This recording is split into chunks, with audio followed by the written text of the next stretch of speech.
Olá! Hoje a gente vai mergulhar fundo em um tema que, à primeira vista, pode parecer só número, né? Só Uhum. gráfico. Árido, né? Exato. Mas que, na verdade, conta uma história épica. A demografia da Hungria. A gente está se baseando num material enciclopédico super detalhado, Muito detalhado. que atravessa séculos de dados. E o nosso desafio aqui é justamente esse, sabe? Traduzir esses números e descobrir a história por trás deles. A história humana, né? Isso.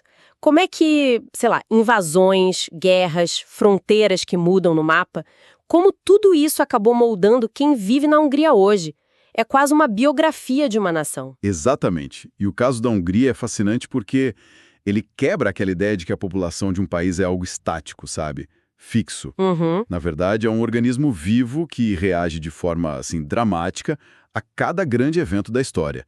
E a gente vai ver padrões que desafiam o senso comum. Tipo o quê? Por exemplo, vamos falar de longos períodos em que o povo húngaro era, numericamente, uma minoria dentro do seu próprio reino. Nossa! É uma história sobre identidade, sobrevivência e transformações muito, muito profundas. Bom, vamos começar pelo mais recente, então. O dado que chama atenção hoje é que a população da Hungria vem diminuindo. Lentamente, mas diminuindo. Isso, desde 1980. São mais de 40 anos de queda. A gente tende a pensar nisso como um problema do século XXI, mas na Hungria essa história é bem mais antiga. Muito mais antiga. Esse declínio atual é só o capítulo mais recente de uma saga de, olha, verdadeiros cataclismos demográficos. Para a gente entender o hoje, a gente precisa voltar uns 800 anos. 800. Sim, para o primeiro grande choque. A invasão mongol, lá no século XIII. Os números são difíceis de precisar, mas as estimativas falam numa perda de 20% da população. 20% já é muita coisa. E isso, as conservadoras. As mais drásticas chegam a 50%. Espera um pouco, até 50%, metade da população. Metade. Como uma sociedade sequer sobrevive a um golpe desses? Isso não deveria ter, sei lá, varrido a cultura húngara do mapa? Olha, por muito pouco não varreu. Foi um trauma que definiu o país por séculos. A reconstrução foi lenta, dolorosa e exigiu uma repovoação que já começou a mudar o perfil do reino. Entendi. E o pior é que, mal a Hungria se recuperou, ela entrou em outro período de turbulência extrema. Séculos de guerras quase ininterruptas. Contra quem? Duas superpotências da época. O Império Otomano, vindo do sudeste, e o Império Habsburgo, do oeste. E imagino que o impacto aqui não era só o dos soldados morrendo em batalha, certo? Exato, o impacto era duplo e muito mais complexo. Claro, haviam as perdas humanas diretas. Sim. Mas o mais significativo foi o efeito de longo prazo. Territórios inteiros eram devastados, esvaziados, e para manter o reino funcionando, os governantes... Os húngaros e depois os Habsburgos, né? Isso, eles promoveram ativamente políticas de reassentamento. Incentivaram a imigração de povos vizinhos para ocupar essas terras. Ah, então não era só uma questão de quem morria, mas também de quem era trazido para preencher os espaços. Muda tudo. Isso muda completamente a dinâmica. Alemães, eslovacos, sérvios, romenos começaram a chegar em grande número. E é aí que a identidade étnica da Hungria, que era bem coesa na Idade Média, começa a se transformar radicalmente. E os dados mostram isso. Claramente. Antes da Batalha de Mohacs, em 1526... Que foi o marco do início da dominação otomana, né? Exato. Antes dali, as fontes estimam que algo em torno de 80% da população do Reino da Hungria era de etnia húngara. Era uma nação predominantemente magiar. E o que acontece depois? Com essa política de repovoamento, a curva se inverte. A curva não só se inverte, ela despenca. Ao longo dos séculos 17 e 18, o efeito acumulado das guerras e da imigração levou a uma situação inédita. Que foi? Os húngaros se tornaram uma minoria em seu próprio país. Nossa! Os números dessa época são de cair o queixo. Por volta de 1711, a porcentagem de húngaros já tinha caído para algo entre 45% e 53%. Já era menos da metade, praticamente. Mas o ponto mais baixo foi em 1790. Eles representavam só de 39% a 40% da população total. Menos de 40%. Isso é impressionante. Então, nesse ponto da história, a identidade húngara era mais sobre ser um súdito do reino do que pertencer a uma etnia. Essa é a pergunta-chave. A identidade nacional, como a gente conhece hoje, baseada em língua, etnia. É uma invenção mais recente do século XIX. Exatamente. Naquela época, a identidade era política e territorial. Você era um húngaro no sentido de ser súdito da coroa de Santo Estevão. Não importava se você falava húngaro, alemão ou eslovaco em casa. Era um caldeirão multiétnico, então. Um verdadeiro caldeirão. O grupo que dava nome ao país era só mais um, e nem era um majoritário. E essa realidade durou até o século XX, quando um evento praticamente virou o tabuleiro de novo. Tô falando do Tratado de Trianon, em 1920. Exatamente. Fim da Primeira Guerra Mundial, o Império Austro-Húngaro foi desmantelado e a Hungria, como lado perdedor, sofreu consequências brutais. Trianon foi um choque demográfico e territorial tão grande quanto as invasões do passado, só que de outro jeito. De uma natureza completamente diferente. O país perdeu 72% de seu território 72%. e 64% de sua população. 5 das suas 10 maiores cidades, de repente, passaram a pertencer a outros países. E o mais doloroso, imagino, foi o impacto humano. Milhões de pessoas que se consideravam húngaras dormiram num país e acordaram em outro. Precisamente. Cerca de 3,3 milhões de húngaros étnicos, da noite para o dia, se viram como minorias na Romênia, na Tchecoslováquia, na Iugoslávia. Mas aí acontece um paradoxo, né? Um paradoxo fascinante.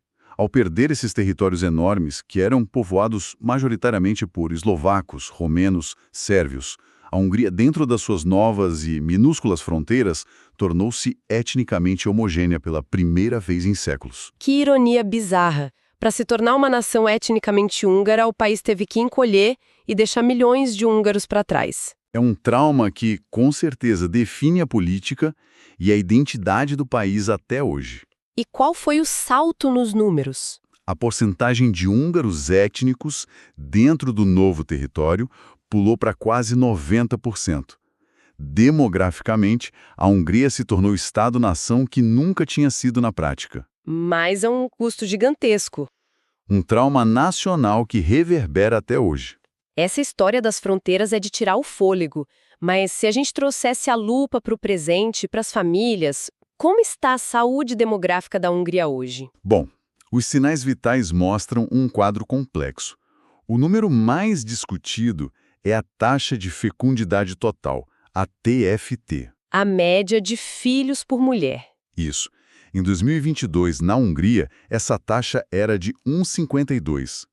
É importante lembrar o número mágico para comparação.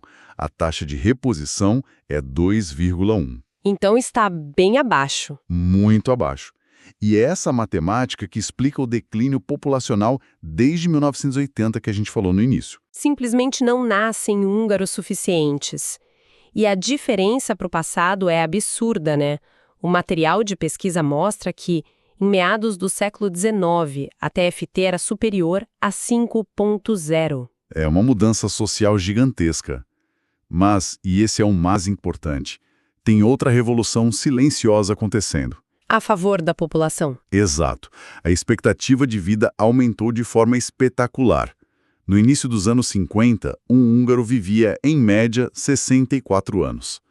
No período 2015-2020, esse número saltou para mais de 76 anos. Uau, são 12 anos a mais de vida em poucas décadas. É muita coisa. E o outro dado que me chocou foi a mortalidade infantil. Em 1949, 91 em cada 1.000 bebês morriam antes de completar um ano. E hoje? Em 2023, esse número é de 3,1.